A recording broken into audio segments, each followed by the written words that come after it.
What's up, guys? Today we talk about the aquatic, the Kaiwhekea, who is mostly a fully aquatic in Path of Titans. It's an official dino, and someone commented on a previous video saying they wanted me to do an aquatic for the Is It Worth Growing series, and I kind of agree. I haven't really been doing any type of aquatics, or flyers for that matter, so I thought let's do one on him. So I did do one in the past when he first came out, and I did say at the time he was not worth growing. He was very underwhelming, and it was just a lot of bad things, but there's been a few changes to him since the last update, so we're going to go over everything in this video. So he does have 600 max health, which is a pretty good max health for him. I feel like it's pretty fair. I mean, they could up it to maybe 650, but 600 is a sweet spot. It's the same health as the Dasp and the same health as a Serrato. So he only has 3,000 combat weight, which is not that high when you think about it. He is the same combat weight as the Alioramus, who's also 3,000.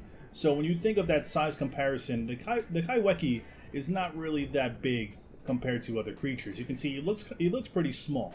He also has the third best health recovery rate out of all the carnivores, so his health recovers pretty fast when you get injured. That is perfect for if you're engaging in water PvP, especially against all the strong semi-aquatics now after the update. You're really gonna need that, so having good heal rate is very effective.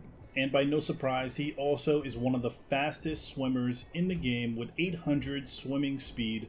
So obviously, if any dino that tries to chase you in water, they'll have a hard time keeping up. I think the only other dino that might be able to keep up with you in water is the Sarco, because the Sarco does have pretty fast swimming speed as well. He also has pretty decent stamina recovery, although it's not that fast. You can regain it by just swimming normally like this. You don't really have to stay in place or anything.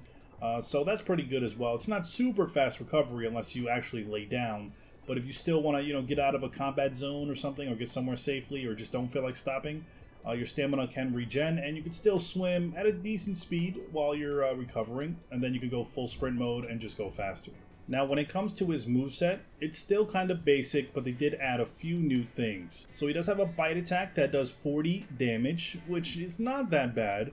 For senses, he doesn't have anything. For metabolism, scavenger or fisher. For hide, he does have resilient scales, or streamlined. Streamlined can increase your swim speed and swim turning by 10%, and obviously because he's an aquatic, this can be really good. For resilient scales, I mean, in water, you're not really going to be dealing with a lot of venom attacks. Off the top of my head, I can't think of any aquatic or even semi-aquatic that deals venom, besides the Meg. But how many times are you going to run into the Meg in the middle of the ocean? For bleed, maybe. For Sarcos, this can be good for Sarcos because they can bleed you out. But it really depends on how you feel like playing it. And then for legs, you now have 3 different abilities. So you have Beachcomber, which improves your land speed, time allowed on land, and stamina regen while on land. I still don't know why you would use this. I mean, using this thing on land, even with this ability on, would not be the brightest idea. You have Skydiver, which you take 40% reduced fall damage. I mean, again, you're an aquatic, so you're going to spend most of your time in the water. How are you going to die from fall damage?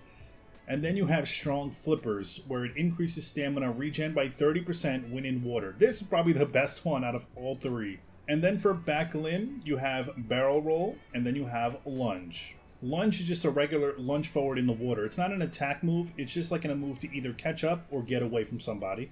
And then you have the Barrel Roll, which is a quick dart forward in a rolling motion, damaging whatever in your path. And this can do up to 60 damage, so it's still not that high, and you would have to land that roll on a dino that's in the water, which can be hard because aquatics swim pretty fast, so it kind of could be hard to land a barrel roll on another dino in a 1v1 unless you catch them off guard.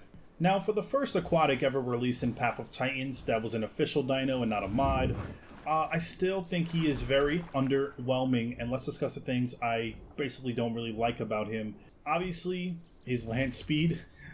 I can see why they gave him so many abilities to move on land, because this is how slow he is on land.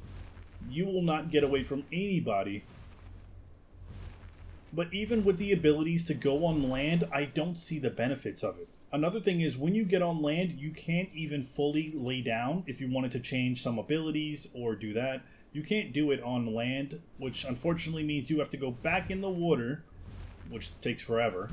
And then you have to go to the bottom of the ocean floor and try to lay down there. Sometimes it can be buggy and won't let you lay down, which is pretty annoying.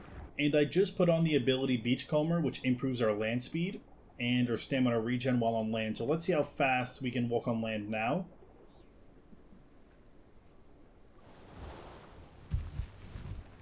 Okay, we're a little bit faster.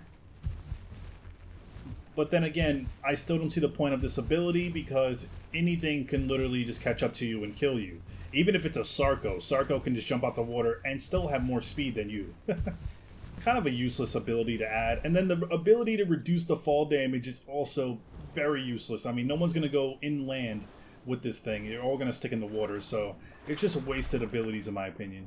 And I still think his moveset is very basic. I mean, they added in some new abilities like Skydiver and Strong Flippers. Strong Flippers is pretty good, but the Skydiver one and just his regular barrel roll and lunge, which the only one that does damage is barrel roll, I just find him very, very weak still. Underwhelming.